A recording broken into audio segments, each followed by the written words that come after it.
مصطفیٰ جان رحمت پہ لاکھوں کروڑوں درود و سلام۔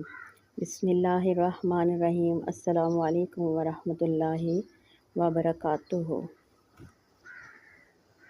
اللہ ہم سب کے دلوں کو قرآن کے نور سے ہمیشہ منور رکھے اور ہر آیت کو ہمارے دل میں ایمان، سکون اور عمل کی روشنی بنا دے، آمین۔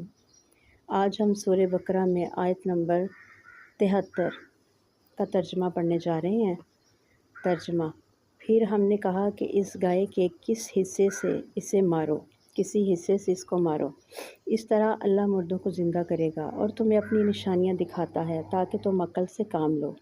تفسیر: بنی اسرائیل کے قتل کے واقعے میں اللہ نے گائے ذبح کرنے کا حکم دیا تاکہ اس کے ذریعے قاتل کا پتہ چل جائے۔ جب مقتول کو اس گائے کے حصے سے مارا گیا تو وہ زندہ ہو کر قاتل کا نام بتا گیا۔ اس میں اللہ تعالیٰ نے اپنی قدرت کاملہ کی جھلک دکھائی کہ جو مردوں کو زندہ کرنے پر قادر ہے، وہی قیامت کے دن تمہیں بھی دوبارہ اٹھائے گا۔ یہ آیت ہمیں یاد دلاتی ہے کہ زندگی اور موت دونوں اللہ کے اختیار میں ہیں اور انسان کو اپنی عقل کو ایمان سے روشن کرنا چاہیے۔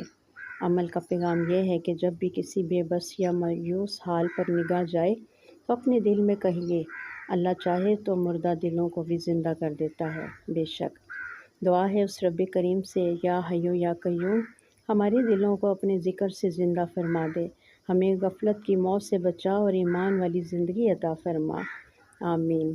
اللہ کرے یہ آیت ہمارے دل میں زندگی کی روشنی بھر دے، آمین یا رب العالمین۔